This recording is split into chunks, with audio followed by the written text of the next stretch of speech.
आपके सामने तीसरा वीडियो हमारा लेके आए हैं। और जैसा मैंने पहले वीडियो में आपको बताया था कि दर्द और उसके कारण और उसके निवारण के बारे में हम धीरे धीरे आपको एक एक स्टेप वाइज जानकारी देंगे। उसी में जैसे पिछली बार हमने आपको बताया था सूक्ष्म व्यायाम के बारे में, नेक्स्ट स्टेप आता है प्राणायाम। उसके बारे में आज हम आपको थोड़ा डिटेल में बताना चाहेंगे। और इसके बाद जो वीडियो आएगा उसमें आप ये दो प्रक्रिया करने के बाद किस तरह आप मेडिटेशन के भाव में अपने आप को विलीन कर सकते हैं और किस तरह आप उसको एंजॉय कर सकते हैं और अपने दर्द का निवारण कर सकते हैं, वो एक फाइनल स्टेप रहेगा। तो आज आपको डिटेल में जानकारी देंगे हम प्राणायाम के बारे में। और उसके लिए मेरे साथ हैं हमारे योग टीचर नरेंद्र अग्रवाल जी। और मैं उनसे पहले जब वो प्राणायाम के बारे में बताएं उससे पहले मैं आपको इनसे कुछ क्वेश्चंस बेसिक पूछूंगी, जो सभी जिनको प्राणायाम के बारे में बहुत जानकारी ना हो वो आपको बेसिक चीजें बताएंगे। प्राणायाम जैसे आप जानते हैं कि प्राण आयाम, ठीक है, प्राण मतलब श्वास, आयाम मतलब अपना उसके ऊपर कंट्रोल करना। तो श्वासों पे कंट्रोल जो होता है ये है प्राणायाम। और श्वासों के कंट्रोल से आप मस्तिष्क को कैसे अपने आप को कंट्रोल कर सकते हैं और वहां से निकलती हुई तरंगे जो आपके बॉडी में दर्द का प्रवाह करती हैं उसे आप कैसे कंट्रोल कर सकते हैं, इसमें प्राणायाम का बहुत इंपॉर्टेंट रोल है। तो अब हम शुरू करते हैं आज का वीडियो प्राणायाम के बारे में। सर नमस्ते। मैं सबसे पहले आपको कुछ क्वेश्चंस पूछूंगी प्राणायाम से रिलेटेड। तो मैंने कुछ लिख के लाई हूँ जो कॉमनली पेशेंट्स भी मुझसे पूछते हैं और जो सबके मन में डाउट होता है, ठीक है ना। तो काफी योग गुरु हैं, काफी रामदेव बाबा, श्री रविशंकर और बहुत सारे हैं, सब अलग अलग टाइप के प्राणायाम सिखाते हैं, कराते हैं। तो सबसे पहला क्वेश्चन ये रहेगा, प्राणायाम कितने प्रकार के होते हैं? प्राणायाम बहुत सारे प्रकार के होते हैं, और लेकिन उसमें से कौन सा किसके लिए सूटेबल है वो महत्वपूर्ण है। कौन सा किसके लिए सूटेबल है, जैसे दो प्राणायाम सबसे ज्यादा महत्वपूर्ण है, कपालभाति और अनुलोम विलोम। उद्गीत है यानी कि ओमकार है, भ्रामरी है, काफी प्राणायाम होते हैं। और आप ब्रीदिंग की डिफरेंट वे में आप जैसे लंग्स को खोलने के लिए डिफरेंट वे में भी ब्रीदिंग कर सकते हैं। कहने का मतलब कि श्वास लेना और उसके पैटर्न को कंट्रोल करना इज इम्पोर्टेंट। नाम उसको कुछ भी दिया जाए, चाहे जो योग गुरु कहें, आप ऐसा मतलब सभी कोई ना कोई प्रकार का प्राणायाम अपने को फायदा ही करेगा। हाँ, बस मेरा कहने का अर्थ ये है कि पतंजलि ने प्राणायाम के बारे में जैसे बताया है, दूसरे गुरुओं ने प्राणायाम के बारे में बताया है, आर्ट ऑफ ब्रीदिंग हमारे रविशंकर महाराज ने बताया है। सबने अपने अपने हिसाब से ब्रीदिंग की एक्सरसाइज को पकड़ा है और उन्होंने उसको इम्प्लीमेंट करवाया है। सो आप खाली एक गहरी सांस भरेंगे, सांसों को विस्तारित करेंगे, वो भी प्राणायाम है। सो आप एक अच्छे योग गुरु से कंसल्ट करें, आपके लिए कौन सा प्राणायाम सही है, कितना सही है। बाकी प्राणायाम करना चाहिए और चाहिए। दूसरा क्वेश्चन मेरा रहेगा, प्राणायाम के फायदे क्या हैं? सब करें सब कहते हैं, और मैंने भी अभी जैसे इंट्रोडक्शन में कहा कि जो हम अगर श्वासों को कंट्रोल करते हैं तो हम कहीं ना कहीं अपनी ब्रेन की वेव्स को भी कंट्रोल कर सकते हैं। ये तो मेडिकली साइंस में भी प्रूवन है कि कहीं ना कहीं heart and brain, lungs and brain, सब लंग, हार्ट, ब्रेन सब कनेक्टेड होता है और वो सिक्रीशंस को, हार्मोन्स को हर तरीके से कंट्रोल करता है। क्या योगिक जो योगिक शिक्षा होती है इसमें भी ऐसा कुछ कहा गया है, इस टाइप का कुछ? बहुत इसमें तो बहुत ही उम्दा वर्णन है। जैसे मैं समझाऊं कि कोरोना काल में पूरे वर्ल्ड को ये पता चला कि भाई इंडिया में कोई ऐसी विद्या है जिसके द्वारा लंग्स को आप इंप्रूव कर सकते हो। तो पूरी दुनिया उस समय पे प्राणायाम, डॉक्टर बकायदा हॉस्पिटल, आपका सिम्स हॉस्पिटल, वो भी बकायदा प्राणायाम कराता था कोरोना के पेशेंट को। जैसे प्राणायाम क्या करता है, सबसे पहले डिटेल में थोड़ा समझाना पड़ेगा ताकि माइंड क्लियर हो जाए कि प्राणायाम क्या करता है। जैसे क्लिंजिंग, नेचुरल क्लिंजिंग क्या होती है, खांसी और छींक। जैसे क्लिंजिंग करने के लिए अगर आपके लंग्स में कुछ आ गया या फिर आपके नोस्ट्रल में कुछ आ गया तो उसको क्लिंजिंग करने के लिए छींक और खांसी है। वैसे ही प्राणायाम डिफरेंट तरह के, जैसे कपालभाति है, भस्त्रिका है, ये आपके लंग्स को क्लिंजिंग करते हैं। लंग्स को क्लिंजिंग करते हैं तो आप ब्रीथ ज्यादा ले पाते हैं, ब्रीथ ज्यादा ले पाते हैं तो दिमाग को ब्रीथ ज्यादा मिलती है, दिमाग को ब्रीथ ज्यादा मिलती है तो आपके हार्मोन संतुलित रहते हैं, दिमाग का काम अच्छे से होता है, पॉजिटिविटी आती है और ध्यान अच्छे से आप कर पाते हैं, ध्यान को प्राप्त होते हैं और समाधि को प्राप्त होते हैं। नेक्स्ट क्वेश्चन जो है, कौन सा प्राणायाम सबसे बेस्ट है, सबसे अच्छा है? सबसे इजी और सबसे बढ़िया प्राणायाम है महाप्राण ध्वनि यानी कि भ्रामरी। उसको सिंपल वे में कर सकते अपने इससे ब्रीद है पूरी अच्छे से आउट होती है, उसके वाइब्रेशंस आपके दिमाग को शांत करता है और आपके हार्मोन को भी इन्हें पूरा संतुलित रखता है। तो सबसे अच्छा जैसे भ्रामरी है, फिर इन्हें अनुलोम विलोम, ऑल ओवर बैलेंस, सब तरह का बैलेंस इन्हें अनुलोम विलोम से होता है। और फिर कपालभाति, ये भी बहुत अच्छा है, ऑक्सीजन का लेवल उससे बहुत हाई हो जाता है। तो इसका कोई ऑर्डर होता है कि पहले ये करें फिर ये करें फिर ये करें, ऐसा कुछ है? हाँ है। सबसे पहले क्या करने का कि दिमाग को शांत करने के लिए ओमकार, उसके बाद रक्त को शुद्ध करने के लिए कपालभाति, उसके बाद लंग्स की क्लींजिंग के लिए भस्त्रिका, उसके बाद बैलेंस करने के लिए अनुलोम विलोम, फिर उसके बाद नसों के लिए जैसे इन्हें बाह्य प्राणायाम है, काफी प्राणायाम है, और लास्ट में फिर इन्हें जैसे भ्रामरी, और बाद में इन्हें जैसे प्रार्थना भी कर सकते हैं, ध्यान लगा सकते हैं। ऑर्डर भी कर रहे हो तो ज्यादा फायदा है। सही बात है। पर्टिकुलर ऐसे कि 2 मिनट ये करें या 10 बार करें 20 बार करें, ऐसा कुछ? हाँ, जैसे इन्हें भस्त्रिका की लिमिटेशन है, बाकी अनुलोम विलोम है, भ्रामरी है, ये सब इन्हें कितना भी कर सकते हैं। और ऐसा कोई प्राणायाम है कि कुछ गलत तरीके से किया जाए तो वो शरीर को नुकसान भी पहुंचा सकता है? गलत तरीके से किया प्राणायाम, मैं जैसे गार्डन में जाता हूँ तो देखता हूँ कई लोग जैसे करते हैं अनुलोम विलोम, एक याद देखेंगे तो वो देखता भी जा रहा है और इधर उधर और अनुलोम विलोम भी करे जा रहा है। मैं बोला भाई तो भी इसको नुकसान नहीं करेगा, कम से कम सांस तो कहीं, भले वो इधर उधर देखता जा रहा है करता जा रहा है तो भी उसके सांस ही ली ना अंदर।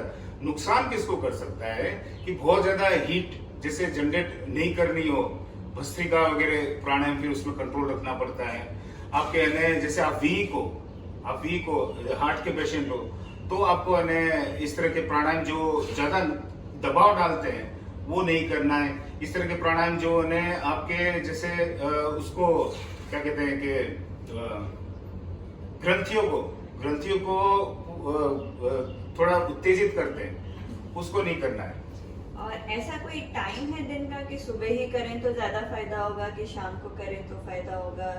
ऐसा कुछ है कि कभी भी, जैसे हम हैं वर्किंग है, सुबह टाइम नहीं मिलता है, लेडीज हैं, बच्चों का स्कूल है, टिफिन बनाओ, खाना बनाओ, फिर यहाँ आओ और उसके बाद में फिर शायद रात को ही टाइम मिलेगा, तो इज इट ओके कि हम रात को भी करें या सुबह ही करना जरूरी है, या ऐसा कुछ है कि खाली पेट खाने के बाद? बहुत ही अच्छा क्वेश्चन। एक्चुअली अष्टांग योग के अकॉर्डिंगली तो कोई इन्हें आज की दुनिया में योग कर ही नहीं पाएगा। यम यम आसन प्राणायाम उसके 8 चरण होते हैं, उसके अकॉर्डिंगली रहना पड़ता है तो ही तुम योग कर पाते हो। लेकिन इन्हें मैं कहता हूँ ना करने से करना अच्छा। सुबह का वक्त मिले तो सबसे उत्तम, खाली पेट हो तो सबसे उत्तम, अन्यथा आप दिन में करो रात में करो, फायदा ही फायदा है इसमें। खाने के बाद अमुक जो हैवी प्राणायाम है कपालभाति टाइप के वो नहीं करने, बाकी इन्हें अनुलोम विलोम भ्रामरी ये सब तो आप कभी भी कर सकते हैं। और ऐसा कोई प्राणायाम है जो कोई पर्टिकुलर मरीज को, कोई डिजीज वाला जो कोई पेशेंट है उसको नहीं करना चाहिए?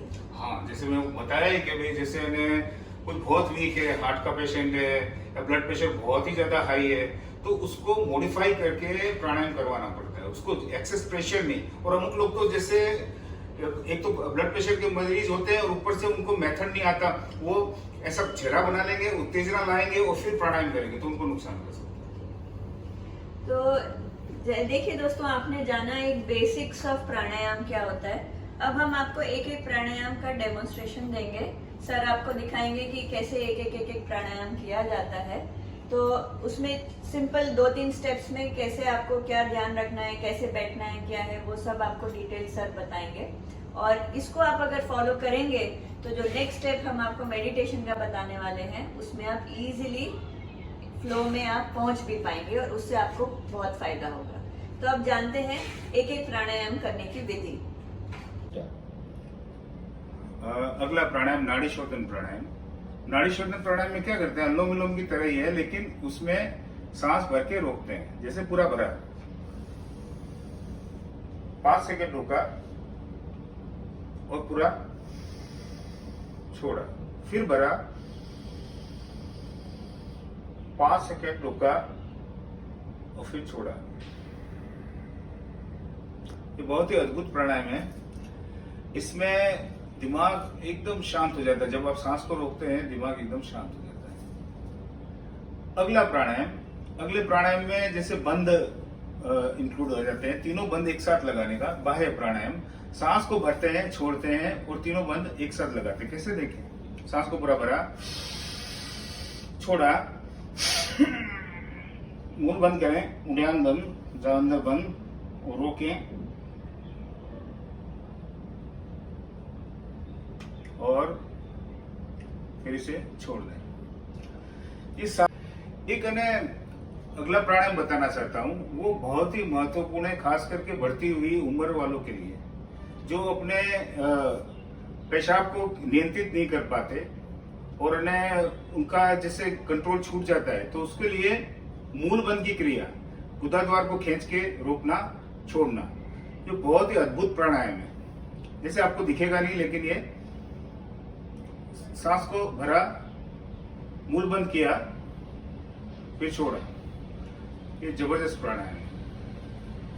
अगला प्राणायाम में जैसे पेट को शुद्ध करेंगे अग्निसार के द्वारा।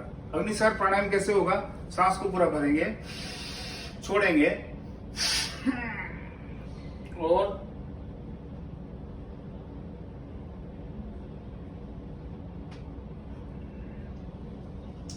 पेट को अंदर बाहर करेंगे जितनी बार कर सके आप एक बार में। तो ये भी बहुत ही अच्छा है आपके पाचन के लिए, पेट की अशुद्धियों को दूर करने के लिए। अब एक महत्वपूर्ण प्राणायाम वातसार क्रिया, उसमें कैसा होता है कि सांस को नाक बंद करके पूरा भरते हैं,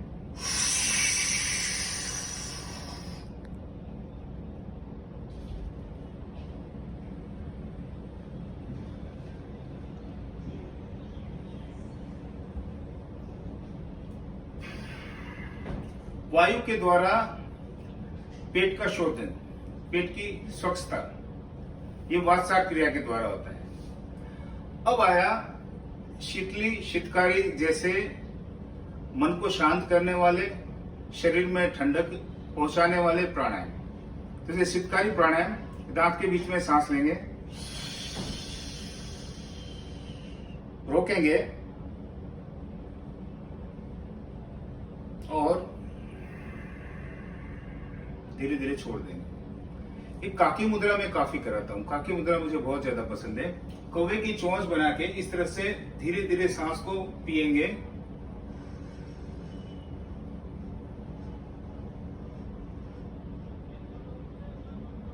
और उसे रोकेंगे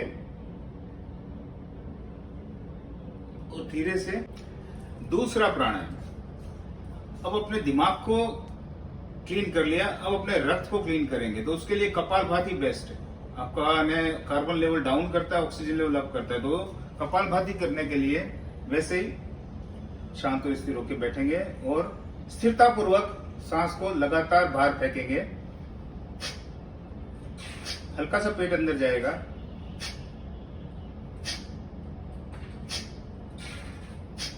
ये भी क्षमता अनुसार आप 50 से लेके 500 तक कर सकते हैं या फिर ज्यादा भी कर सकते हैं।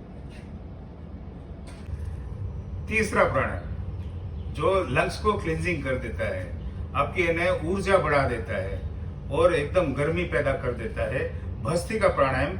वो हाथ को मूवमेंट से भी कर सकते हैं और विदाउट हाथ के मूवमेंट भी कर सकते हैं। हाथ का मूवमेंट से कैसे करें, इस तरह से कर सकते हैं, या फिर अब ये अपनी क्षमता अनुसार करना है। चौथा प्राणायाम जो काफी महत्वपूर्ण है, अनुलोम विलोम प्राणायाम। अनुलोम विलोम प्राणायाम आप कभी भी कर सकते हैं, कितना भी कर सकते हैं, दिन रात कभी भी कर सकते हैं, इसमें कोई प्रॉब्लम नहीं। खा के भी कर सकते हैं, खाली सांसों को डायरेक्शन देनी है लेफ्ट टू राइट। लेफ्ट से सांस भरें, राइट से छोड़े, राइट से भरें, लेफ्ट से छोड़ा। ये बहुत ही क्या महत्वपूर्ण प्राणायाम है और ये कोई भी तरह के इम्बैलेंसेस शरीर में पैदा होते हैं तो आप इन प्राणायाम को करेंगे और इन्हें आपको कौन सा प्राणायाम सूट करता है, ये एक योग के एक्सपर्ट से सलाह जरूर लें। नमस्कार।